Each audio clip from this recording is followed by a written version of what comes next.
Hello बच्चों, आज हम जो अपना टॉपिक डिस्कस करेंगे वो है जी स्टेट ऑफ मैटर। पहले हम देखते हैं कि जी मैटर की डेफिनेशन क्या है। सो मैटर की डेफिनेशन है anything occupy space and have a mass is called matter. कि कोई भी कायनात की ऐसी चीज है जो जगह घेरे और स्पेस ऑक्युपाई करे, यानी कि और उसका मैस हो, उसको आप मैटर कहेंगे। मिसाल के तौर पर मेरे पास वेस्ट कोट है, ये वेस्ट कोट भी मैटर है क्योंकि इसका वेट है और इसे कहीं पर रखूंगा, बेशक जितना भी इसको मैं कंप्रेस कर लूं, कितना भी प्रेस करके रख दूं, ये कोई ना कोई स्पेस जरूर ऑक्युपाई करेगी। ठीक है, माइक्रोफोन है, माइक है, ये व्हाइट बोर्ड है, ये मैटर है। ठीक है, तो आप देखेंगे कोई चीजें जो हैं वो ग्लास है, पानी का भरा हुआ ग्लास है, उसको आप ले लें तो वो भी मैटर है। क्यों? क्योंकि वो ग्लास के अंदर जगह ऑक्युपाई कर रहा है और क्या करेगा, उसका मैस होगा। सो एनीथिंग, कोई भी ऐसी चीज जिसको आप क्या कर सकते हैं, उसका मैस हो और वो क्या करेगा, स्पेस ऑक्युपाई करे, उसको आप क्या कहेंगे, that one is known as matter. अब मैटर को एक्चुअल में हमने दो क्लासिफाई किया है, दो टाइप्स के अंदर। एक जो उसकी टाइप होगी उसको आप कहेंगे कि प्राइमरी स्टेट ऑफ मैटर, और जो सेकंड होगी उसको आप कहेंगे एक्सोटिक स्टेट ऑफ मैटर। अब प्राइमरी स्टेट जो होती है इसके अंदर हमारे पास चार कैटेगरी आती हैं, जिसमें पहले हम कहते हैं कि सॉलिड, देन लिक्विड, देन आप उसको कहते हैं गैस, और जो फोर्थ स्टेट है उसको प्लाज्मा कहा जाता है। और जो फोर्थ स्टेट प्लाज्मा है इसको स्टिल जो है अभी यूनिवर्सली एक्सेप्ट नहीं किया गया। तो आपसे जो एमसीक्यूज आएगा कि how many type of matter are there, तो आप 3 मार्क करेंगे, सॉलिड, लिक्विड और गैस, क्योंकि प्लाज्मा अभी भी हमने यूनिवर्सली तौर पर एक्सेप्ट नहीं किया। चंद साइंटिस्ट एक्सेप्ट करते हैं और बहुत सारे अभी इसको रिजेक्ट ही किए हुए हैं। देन जो है वो आपके पास एग्जॉटिक स्टेट ऑफ मैटर है, वो मैटर की स्टेट जिसको लेस डिस्कस किया जाता है। प्राइमरी को तो मोर डिस्कस किया जाता है, इसकी केमिस्ट्री भी हमें ज्यादा पता है, और जो एग्जॉटिक स्टेट है उसको लेस डिस्कस किया जाता है। उसमें जो पहली है वो लिक्विड क्रिस्टल है। लिक्विड क्रिस्टल से मुराद है कि ऐसे स्टेट ऑफ मैटर है जो लिक्विड की भी प्रॉपर्टी रखती है और क्रिस्टलाइन सॉलिड की भी प्रॉपर्टी रखती है। बाकी एफएससी में इसको हम डिटेल में पढ़ेंगे। इसी तरह से बूस आइंस्टीनियम कंडेंसेट है, और थर्ड वन है that is known as dark matter, ये इसी की एग्जांपल्स के अंदर आता है।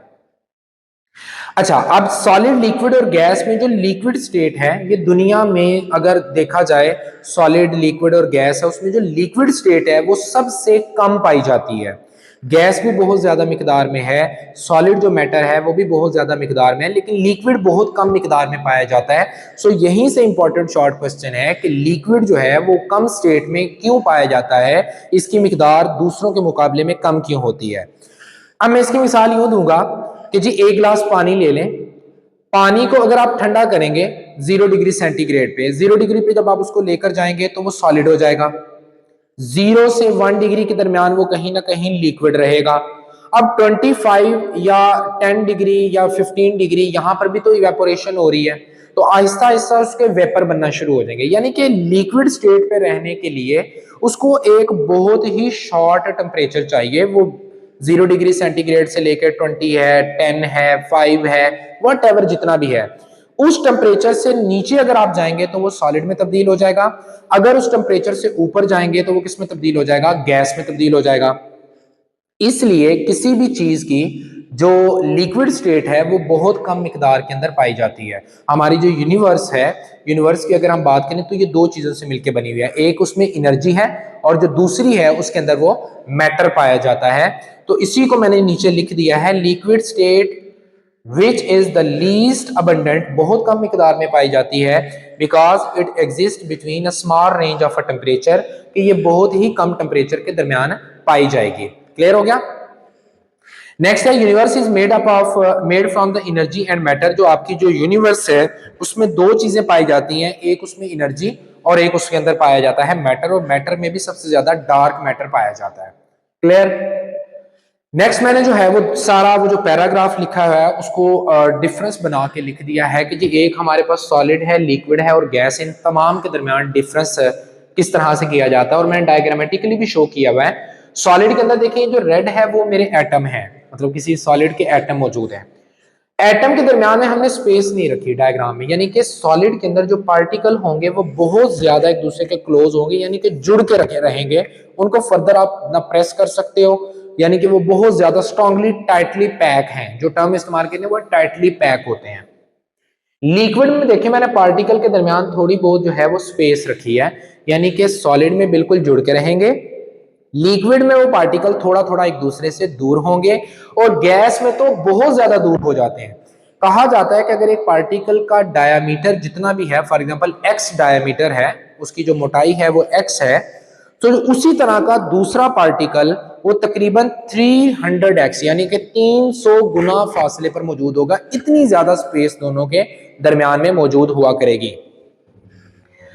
अब मैंने सॉलिड के बारे में लिखा है, इसकी फिक्स शेप है, ये अपनी शेप चेंज नहीं करेंगे। मिसाल के तौर पर मैंने अगर इसकी एग्जांपल ले लेता हूं कि मेरे पास कोई आयरन का पीस है, उसको मैं इस कमरे में रखूं तो उसकी शेप वैसी रहेगी, उसको मैं दूसरे कमरे में ले जाऊं उसकी शेप वैसी रहेगी, उसको मैं किसी और मुल्क में ले जाऊं उसकी शेप वैसी रहेगी, आल दो मैं उसको कट ना करूं। ठीक है, यानी कि इसकी शेप फिक्स है। लिक्विड के बारे में है कि लिक्विड की शेप जो है वो फिक्स नहीं होगी। एक गिलास पानी ले लें, उसको कप में डाल लें, पहले वो गिलास की शेप में लिए रखे होगा, बाद में आप उसे कप में जब डालेंगे तो वो कप की शेप ले लेगा, उसको उठा के जग में डाल लें तो वो जग की शेप ले लेगा, उसको आप जो है वो हाथों में ले लें तो वो हथेली की शक्ल ले लेगा, यानी कि उसकी शेप कोई भी फिक्स नहीं है। सिमिलरली गैस है, उसकी भी शेप फिक्स नहीं होगी, उसको एक कंटेनर में डालेंगे वो उसकी शक्ल ले लेगा, दूसरे कंटेनर में डालोगे तो वो उसकी शक्ल ले लेगा। नेक्स्ट आते हैं जी, नेक्स्ट प्रॉपर्टी है फिक्स वॉल्यूम। सो जो सॉलिड होगा उसका वॉल्यूम भी फिक्स होता है। वो अगर 1 क्यूबिक फीट है, वो यहाँ पर भी 1 क्यूबिक फीट है, वो आपके घर ले जाएं उसे 1 क्यूबिक फीट है, उसको दुनिया में कहीं पे ले जाएं, उसको स्पेस में ले जाएं तो 1 क्यूबिक फीट ही उसकी जो वॉल्यूम है वो रहेगा। लिक्विड का भी वॉल्यूम फिक्स है। 1 लीटर मैं जो दूध लूंगा वो 1 लीटर है, तो आप जो 1 लीटर ले लें तो दोनों का वॉल्यूम जो है वो फिक्स है।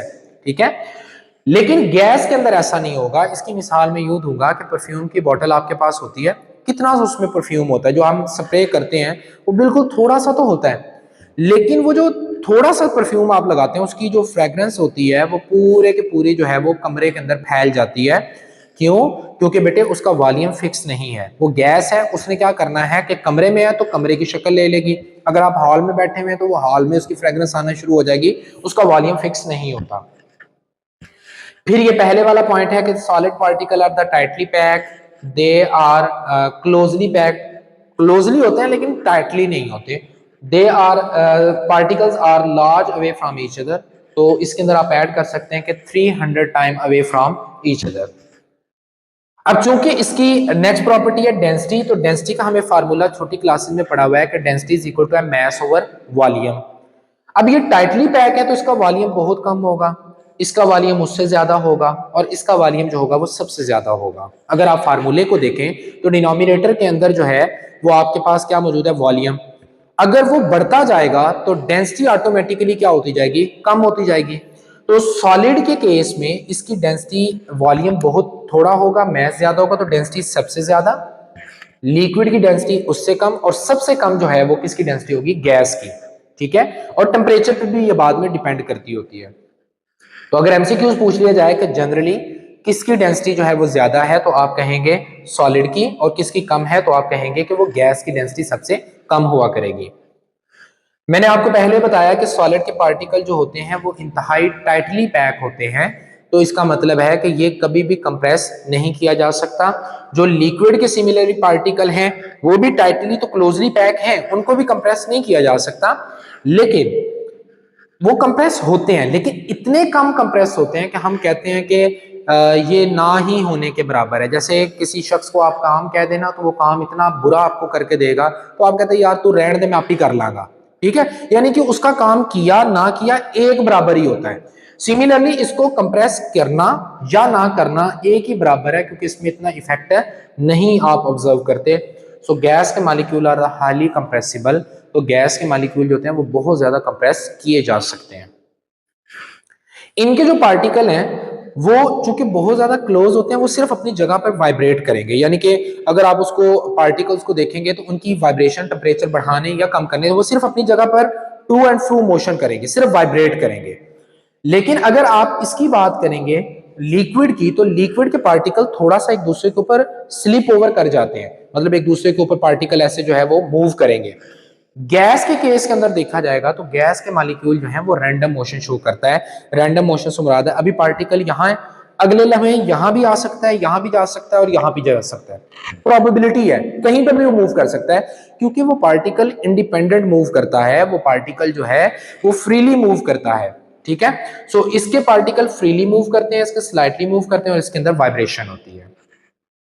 नेक्स्ट आते हैं जी पोटेंशियल एनर्जी के ऊपर। पोटेंशियल एनर्जी का पता मतलब क्या होता है, इसका बेटे मतलब होता है स्टोर्ड फॉर्म ऑफ एनर्जी।